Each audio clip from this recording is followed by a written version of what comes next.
My name is Dylan Haskins. My dad's name was James Haskins. In summer 1998, when I was 11, I was sitting in the passenger seat of my dad's car when this came out of the radio. James Haskins, you are sentenced to death by hanging. My dad nearly crashed the car. Life and death in jail, Wicklow's historic jail. I don't know how long I can survive this torment. It was an ad for Wicklow Jail, which had been refurbished and was being reopened to the public. Come aboard the hell ship that transported convicts to Botany Bay. The ad was a reenactment of the sentencing to death by hanging of James Haskins, the last man to be hanged in Wicklow Jail. Not only was my dad's name James Haskins, my grandfather was James Haskins, and his father was James Haskins. And we originally came from Wicklow. You will be held in the county jail at Wicklow until such time Wicklow's historic jail, Wicklow Town. A story of crime, cruelty, exile and misery. Open 10 to 5, 7 days a week. Could it be that we were related to the last man hanged in Wicklow Jail? And what heinous crime had he committed to deserve this sentence? My dad went on a bit of a mission to find out more. The 2 summers after that radio ad were spent driving around Wicklow with my dad, knocking on doors, parsing through old church records, trying to find out who James Haskins was and whether we could be related to him. Dad had his theories, but the paper trail didn't go far enough, and the whole matter was shelved as a cold case in our family history. My dad passed away 9 years ago. One of the things you realise when a parent or a grandparent dies is how much knowledge has died with them. Last year I realised of all Dad's work tracing our family history, I only knew vague, scattered bits of it, but nothing about how it all joined up. I got nostalgic for that summer 17 years ago. I wondered if those old people we'd spoken to about the murder and about Haskins in that part of Wicklow were still alive, and if they weren't, had the story died with them. I also think there's something in us that makes us want to go further than our parents, so we decided to try and finish what he'd started.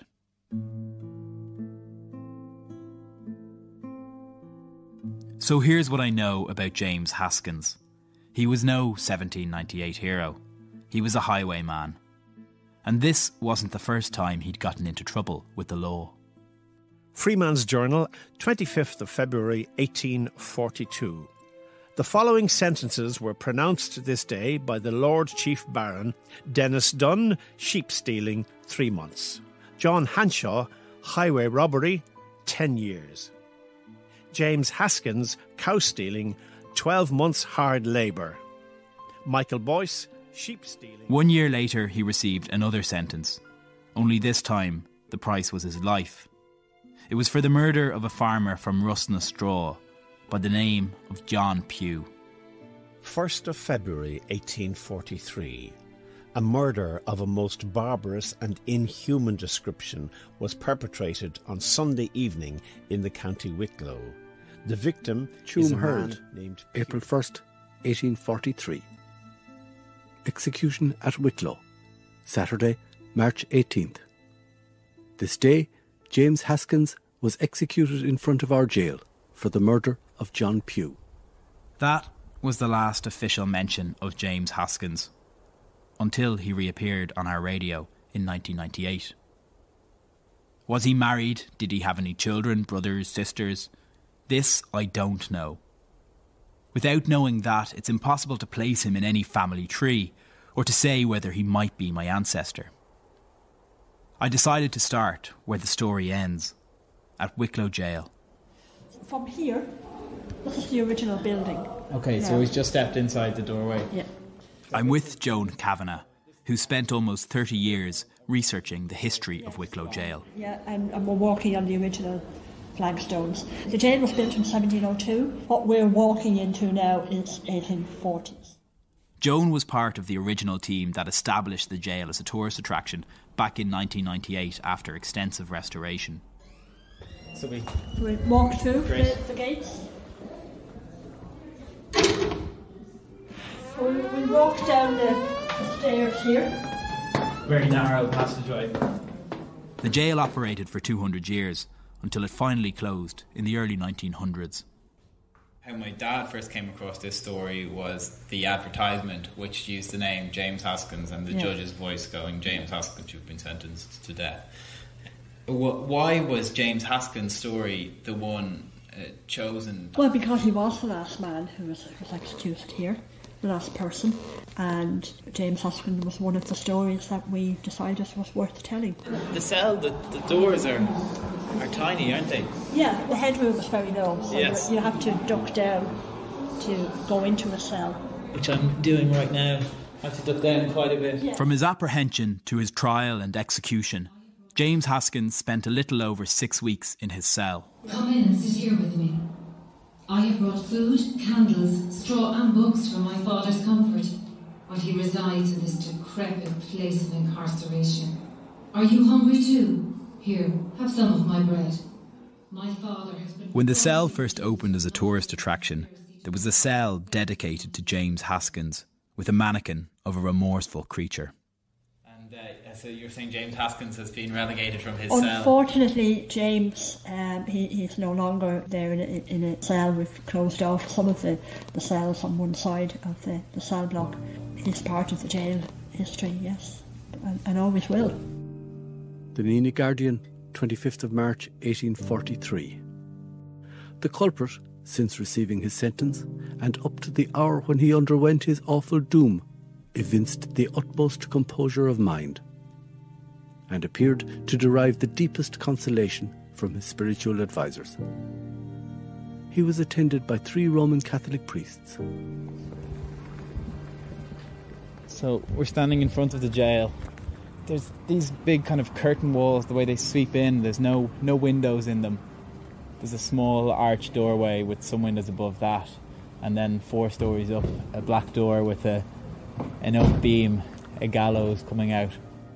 After having consulted the Reverend P. O'Doherty, he, in a weak voice, asked the assembled crowd to pray for him. James Haskins was the last man to step out of that door, 4 stories above ground. The last time that beam of oak served its grave function. From that height, he would have seen out over the Victorian town of Wicklow, with the sea and the mountains just visible on the horizon. People would have gathered for a public execution. There are stories told locally of the houses on the far side of the road. When there was a public execution, that people there would hire out their rooms for people that they could watch what was going on and watch the poor unfortunates being executed. Haskins has been buried within the precincts of the jail.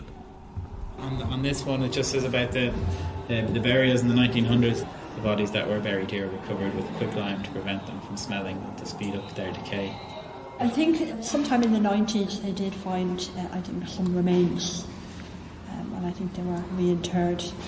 There must have been quite a lot if they were generally buried in the jails. In the 1798 period, they supposedly dumped the bodies out in the bay, but that caused a problem for the local fishermen who didn't want the bodies, as you can appreciate, floating out there. Of course, yeah. If you think about it, these walls, the space has witnessed misery and heartache and desperation of thousands of people. My next stop is the Wicklow County Archive. Wicklow Archive, good morning. How are you doing? I'm just wondering about, I'm looking to look at some of the archive records. Okay. Actually, I'm doing it for a documentary about, it's kind of a guy who was in Wicklow over in the jail, was the last man hung in Wicklow jail. He was an ancestor, I think, actually. But it's the Haskins? It is, exactly, yes.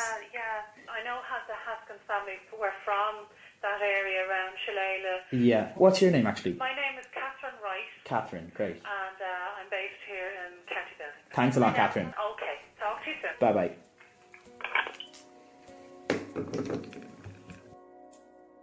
I did it from the 2 ends. I looked at James Haskins, the man who was hanged in 1843. So, yes, looking at the family, the Haskins family that James was reared into, you have William and Margaret.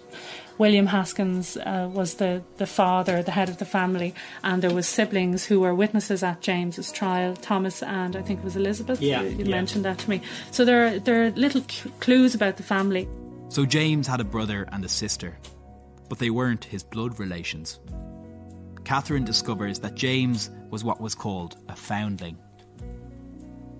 Was it normal for someone to take a name and be adopted into a family like that? Sadly, at the time, so many, if women fell pregnant out of wedlock, they may have felt forced into abandoning their child. So you see a lot of foundlings mentioned in the parish registers. It's a very sad thing, and we don't really know his origins, but they would have always been marked out as a foundling, and really maybe the rest of the family, it's hard to know why he ended up going into that life of crime, but when you think about it, maybe they never accepted him, maybe he always felt like an outsider, who knows.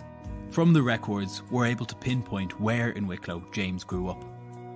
So I looked in the parish registers, and we did find that there was a Haskins family with Father William living in the Tinahely area, and the name of the townland is Mangans, and that townland is actually mentioned on the court papers. So bit by bit we could piece together that this was the Haskins family that James was reared by.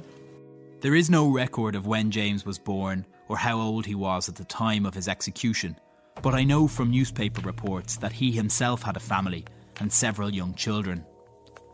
Catherine finds a record for his marriage, and I learned for the first time that his wife was a woman called Sarah Griffin. There's also records for 2 of his children. Oddly, one was baptised Protestant and the other Catholic, a girl, Margaret, and a boy, John. He would have carried the Haskins name, which means, in theory, I could be descended from the last man hanged in Wicklow jail. I'm beginning to see why my dad got sucked into this story. All these place names and seeing these, it's bringing a lot back to me from, because the late 90s, early 2000s, my summers were spent in the passenger seat of the car driving around Wicklow, and my dad actually got further than I thought he'd gotten. There wouldn't have been even a central database of parish records that he could have searched. You had to literally go from parish register to parish register and search them manually. Which was done. Imagine that took a long time. It's a story, but once I started looking at the Haskins family and looking at the parish registers, it makes that person real. They had a family, they had siblings, but it was also very sad to think that it resulted in this man being hanged. You're seeing evidence of their lives and where they lived, and then you can picture where they lived, you can go and stand where they lived, so it makes it so solid.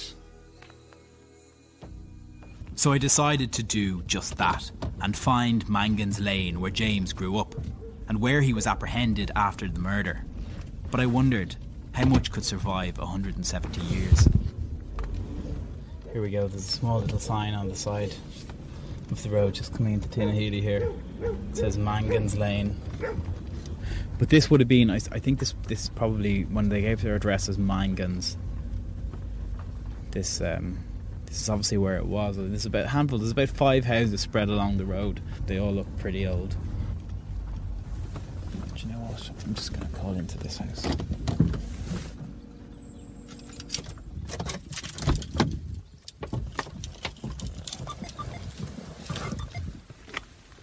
How you doing? Hello there. My name's Dylan, and I'm making a documentary for RTE about a guy who was from Mangans Lane here, but I don't know which house it would be, so I wanted to call into one of them to see if I might be able to get a steer. It's a long time ago though. What? It was a Haskins was the name of the family. Oh, you're going back. I'm going back 150 years. Oh. I mean, I know, I'm not expecting anyone to remember, you know. No, but I never heard the name up here. Did you not? No. They would have been farmers. There was a William Haskins, and then his son was a James, but there was a few of them. And they were, because I saw there's a bunch of houses along here which all look like, they could have been built around then. Oh, yeah. Older ones. This looks like, Oh, yeah, well, this was Milhall's. I'm Coogan. Pat Coogan. And you've lived here long, have you? I'm here for 60 years. Right, okay. And do you know, are there anybody around who would be a good person to talk to, who might know some of I the... tell you what it is, they're all dead. Are they? No. There's no one. Haskins. I never heard tell of him up here. I never heard tell of Haskins. I mean, I know there was Haskins down in Tinnahealy. That's you can see right. the name above one of the shops was there. That's for right. years. Haggy and John was there. Right. Okay.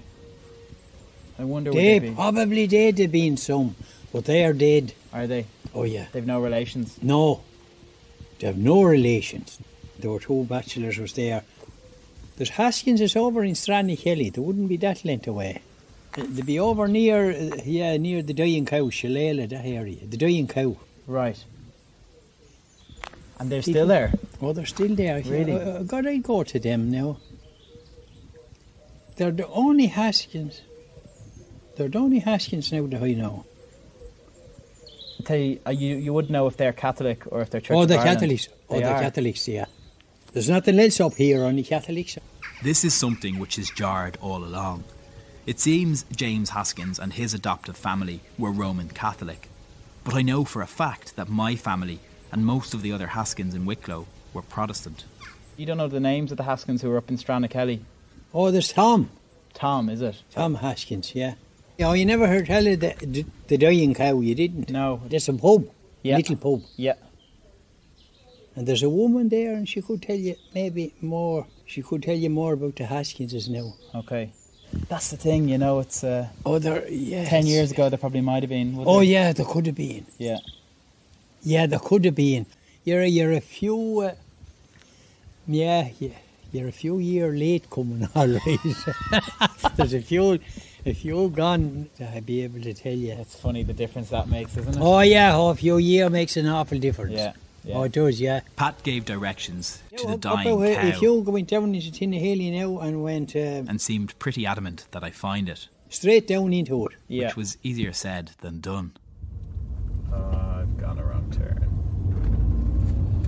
I've given up on the directions that I was listening to. I'm just trying to find it with Google Maps. But I got there in the end, and 15 minutes later, I was standing in a living room introducing myself to Tom Haskins. How are you? Tom Haskins. Hello, Haskins. Nice to meet you. Where are you from? From Dublin. Oh yeah? Yeah. And your father is James Haskins, He is, yeah. And what was your grandfather's name? Was he James Haskins. What is that worker? He was a mechanic. In Grange Road? Dean's Grange, yeah. Dean's Grange? Yeah. Opposite the graveyard? Yeah. Oh, yeah, he was here before. He called here one evening, but he didn't stay. He wouldn't come in. It was dark. No way, you're kidding me. I know, he had the garage beside the house. Yeah. Oh yeah, I passed up and down 50 times by his house. I was said I'd call in and never called in. Well, he passed away in 2006. Did he? Oh, yeah. I mean, this is why I started it, because it was partly to find out what happened, but like that would have been one of the times that I probably wasn't with him, or maybe I was sitting out in the car or something. No, I met him on the road there. This man stopped and asked me, and I asked him, he was on his own, he was going home, going back to Dublin. Did he know you were Haskins? Oh yeah, yes, he was saying, yeah. Did he come to look for you because you were Haskins, or did you just bump into him by chance? No, just come to, ask about the Haskins, asked about the Haskins. I was alright, I went up for a few minutes. It was getting dark, and he was going off. Wow, that's funny. That's a long time, about 20 years. It is. 20 years ago. So what I came looking for was, there's the Haskins who was the last man hung in Wicklow jail, was a James Haskins, and he was a foundling.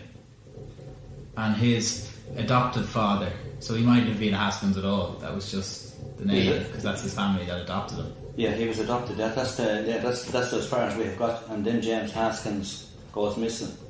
He was brought up, reared up around here, was he? I was wondering if that was connected to your kind of roots in any way. I spent 2 hours at Tom's house, sitting around the kitchen table. They fed me, plied me with tea, and by the time I left it was midnight. Seems religion comes into this. Yeah. Because... Some are Church of Ireland and more... I know, and how that happened is it's hard to know, because I think they all came in at the same time. Like me, Tom and his family have wondered if they are related to James Haskins. They've made some headway tracing their branch of the family tree, who, unlike mine, it seems are Catholic going back a long way. But they do tell me of a second branch of the Haskins family, also from Wicklow, who have their Protestant ancestry traced all the way back to 1735. That's how I came to meet Anne Pratt, née Haskins, and her brother, Chris.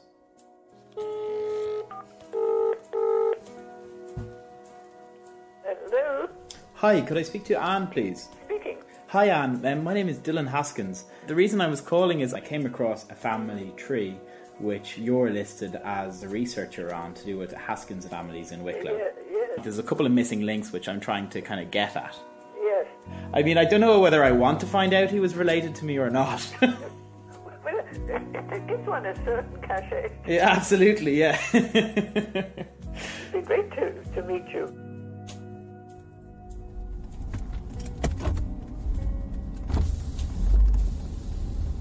Hello, I think this is me.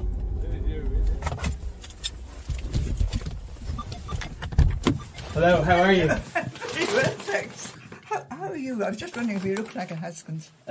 Do I? You're fair. It's fair. Well, this is really interesting. Yes, absolutely. Would you have introduced yourselves? Yeah. Yes, and I didn't catch your name. Christopher. Christopher, very good. Mm-hmm. You're not the Christopher based in the UK, no? Yes. You are? Yes. I come from... We live in Yorkshire. Right. Yeah. Famous. My castaway this week is a businessman, the son of a Protestant farmer from County Wicklow in Ireland. He went to university in Dublin, then crossed the sea to seek his fortune in England. He married the daughter of the owner of a small group of dairies and, together with his newfound family, built the business into one of Britain's biggest food companies. He is the chairman of Northern Foods, Christopher Haskins. That was Desert Island Discs back in 1998. A few months later, he was made a peer by the British Labour Party.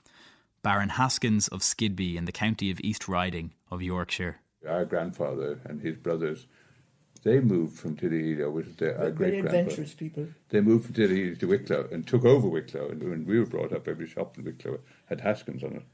Some shops had. Well, there were about 5 or 6 shops, and they dominated the place.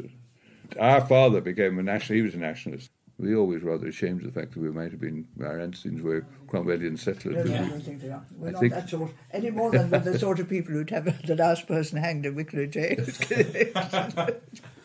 You were saying your father told you this when you were younger, that the last man yes, in Wicklow jail was... So it obviously was known in the family, but we always thought it was one of his jokes. He was slightly inclined to joke, because we're such a respectable crowd. They couldn't have that sort of background.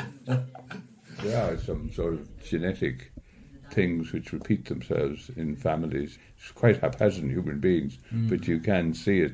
Yeah. My father used to say it was for stealing sheep. Well, actually, he had been imprisoned the year before. Oh, I see. He was that kind of guy. The story gets blacker and blacker.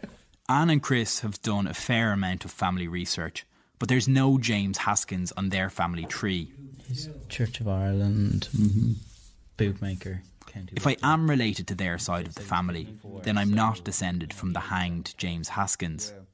Luckily, I found just the person who might know.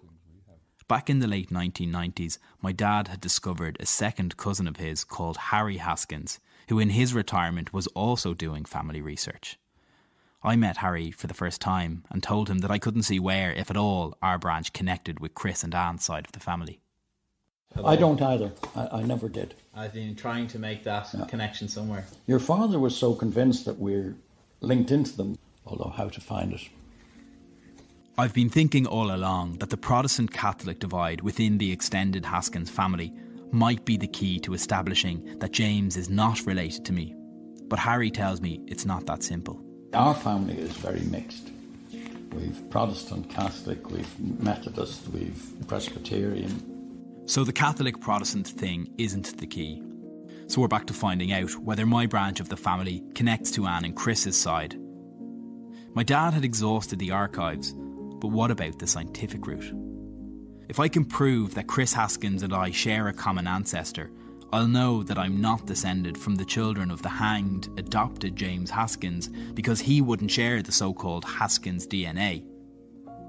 I contacted Dr. Jim Wilson from Ireland's DNA, a company who specialise in ancestry DNA analysis. Your potential relationship is in the male line. You're related from father to son to grandson through the generations, if you are related, and we know that because your surname is the same. So if you and Chris are related, you will have... In the house for 11 years after, when we were married. The Belfast Newsletter, 3rd of March 1843. James Haskins was given in charge for the wilful murder of John Pugh at Rossnastraw near Tinnahealy. The story is he was only after getting out of jail the day before. The lad was in jail often or he was out. And there was another man in jail along with him, and he was getting out around the same time. And the two of them had planned to go murder this man to get money, because he was the only likeliest man that had money, a moneylender, you see. The victim is a man named Pugh, who had acquired some few £100 by lending small sums on interest to the needy neighbours, and occupied, in common with his wife and son, a cottage in Killavanna near Tinnahealy. But the other lad didn't get out till the following day, and your man went on his own. But he went and did it himself. He went and did it himself, yeah. Yeah, well, he had it well planned, and he had to get the son and the mother away from him. The murder was money, of course. Where he kept the money was, that time there was such a thing as an oaten mail bin, and that was kept beside the fire with oaten mail in it for to keep it dry. It was lined with leather, and he had the money, but it was down between the leather and the timber in this oaten mail bin. That's where he kept it, and your man got no money. He didn't find it. Didn't find it. The moneylender John Pugh lived in the cottage with his wife Bridget and their son. Bridget and John also had a daughter, but she didn't live with them. She lived 2 or 3 miles away. They were going to bed one night, and a knock came to the door and said they wanted to go to Corrivarnish, where they had relations, and there was some had took bad, and they were to go. The family was awakened from sleep by violent knocking of 2 or 3 men, as yet unknown, who stated that Pugh's daughter, who lived at a distance of 2 or 3 miles, had taken suddenly ill in childbed. They had some relations up in Corrivarnish, and the idea was that they had got bad and they were sent for. Bridget and John's daughter was supposedly so ill, they were told, that the priest had been called for, and she'd be dead within the hour. So Mrs. Pugh and the son, he yoked up a pony and car and off to set for Corrivarnish about 1 o'clock in the morning.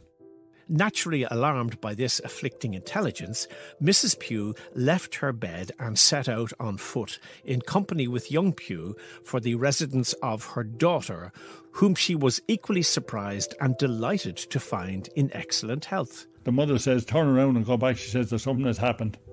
And they come back as quick as they could, and the man was murdered. There was another house quite near the Pugh's house. People in the name of Dan Loughlin and his wife. They were terrible old people, you see. And she heard some noise in the night, and she says to the husband, she says, there's someone murdering old Pugh outside. He says, go, he said, and they'll murder you too. And he never looked out. And it was the case. Yeah, and they lived next door, but he was a terrible old man. I heard him shout. But he didn't go anywhere, but he lived next door. The mother and son retraced their steps with as little delay as possible, but on reaching their home were horrified to find the corpse of Pugh lying across the threshold, steeped in blood. The neck was almost severed from the body, apparently by means of a spade or some such instrument. You know, all old houses years ago, they had a wooden that over the fireplace. The lintel over the fireplace. And this Pugh man, he had a fack in the house. There's old facks years ago that had a wooden step on him. And he made a lick at this man, and he missed him. And he stuck the fack in the lintel over the fireplace, and the mark was in it. It was still in it there till the house was levelled. Mm-hmm. That's right. The surgeon examined John Pugh's body the following day, and in his evidence at court described some pretty gruesome injuries. He said the skull was broken in 2 places, with the brains protruding. He saw a wound over the eye where the temporal artery was cut, from which the blood must have spouted and struck on any object that might be opposite, and the deceased's hands were much bruised, as were also his legs. He was got the next day, but he was a suspect because he was only after getting out of jail the day before. We understand that a herdsman who lives in the neighbourhood of Rathdrum has been arrested on suspicion of being concerned in this atrocious deed. The newspaper reports of the trial tell of how James Haskins went to his father's house at about 4 or 5 o'clock in the morning on the night of the murder. His adopted sister Eliza Haskins testified that she hadn't seen James for about 3 years, but when he arrived at their door in his bloodied clothes, saying he'd been in a fight, she washed his clothes and threw his jacket in the ditch outside the house to dry. The circumstance which tells most against him is that he was seen with a strange suit of clothes upon him on Monday morning. Search was made for his own clothes, and it is said that they were found in a ditch spotted with blood. This man Wilson, he lived there quite near where Pugh lived. He lived up the road. He was a small farmer there. But anyhow, he met this man on the road and he going home at an 8 hour. And the man said good night. You see, when this man was got, he was brought to Wicklow jail, you see, and there was 12 men passed up that he couldn't see, and every one of them said good night. You see, and the minute this lad said good night, he says, "That's your man." He picked him out. They picked him out by the voice. The voice out of the 12. I now know lots about James Haskins, who he was, and the crime that cost him his life. But I still don't know whether or not he's my ancestor. Dr. Jim Wilson got in touch to say the results were in from the lab. If the results confirm that Chris and I share the same DNA, then James is not related to me. If the results differ, it'll remain a mystery, and I'll probably never know if I'm related to the last man hanged in Wicklow jail. You actually have a really interesting Y chromosome, this piece of DNA that marks your male line, because it's very rare.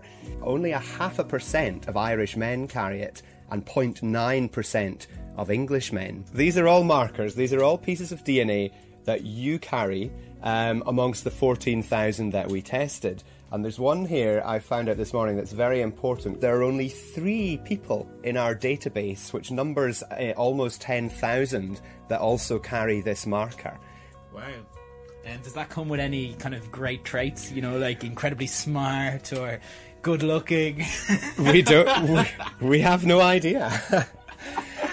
Let's meet these other 2 people. Well, you've met one of them because one of the other 2 people is Chris Haskins. No way. Yeah. You have exactly the same Y chromosome. All 14,000 markers match identically. Wow, that is incredible. Wow. What I can definitively say is that you and Chris share a common male line ancestor. Well, that answers a lot. I find it incredible that people can spend hours poring over documents in archives, and you know, as humans we dig in the ground and we dig in archives trying to find information. But the idea that the information is inside us all along, you know, where's the best place to hide something? It's hidden, it's in us, it's in ourselves. So I got my result. And on Friday the 24th of February 1843, after a 3-day trial, James Haskins got his verdict. Baron Pennyfeather commenced to charge the jury at 3 o'clock. The jury retired for about an hour and returned into court with a verdict of guilty. The learned judge called up the unfortunate culprit and passed upon him the awful sentence of the law, which the prisoner heard without any apparent emotion, and was removed without his having made a single observation. It was exactly 6 weeks from the day he was got to the day he was hung.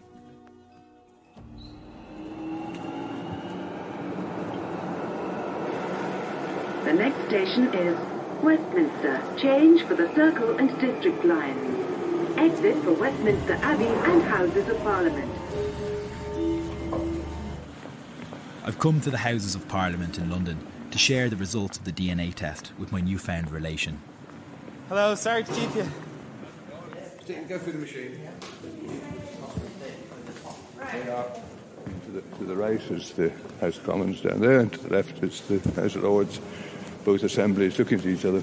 And this is the Great Hall. This is the most impressive part of Westminster, because this building goes back to the 12th century. Shall we take a seat then on it? Yeah. This is the family tree which you gave me. Yeah. William Haskins and Thomas Haskins, these two brothers, born 1735 and 1725. Yeah. Your line is very clearly descended here from this William Haskins, born 1735. Where was he born? In Wicklow, up in West Wicklow, up near Shillelagh and Coolatham. Tinahely area. Yes, that area. Yeah. So what I wanted to see was if we could prove that there was a common male ancestor, or see if there was, we'd be able to tell if we're both descended from this Haskins.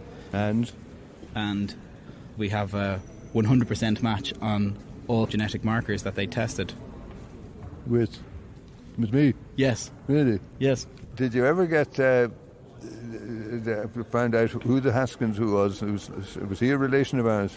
So he was adopted, I found out quite early on, but I think proving that we all come from the one person in Wicklow makes it incredibly likely that his adoptive family are related. Mm-hmm. But they were Catholics, which I was very intrigued to find out as early as the 19th century, and my line were all Protestants as were yours. So I've no way of finding out when they became Catholic. The reason I began this kind of quest, and the reason I ended up phoning Anne, your sister, and bumping into you, was to find out about this James Haskins, the last man hanged in Wicklow Jail. Yes. And it's kind of remarkable the route that I've taken from trying to figure out, am I related to a Haskins who was a murderer, and discovering along the way that I'm related to a Haskins sitting in the House of Lords. Well, the hanging piece is still there. Yeah, that's right. The women used to bring the children there for to see him being hung, to frighten the life of them in case they do such a thing. Do you know? A warning, that's right.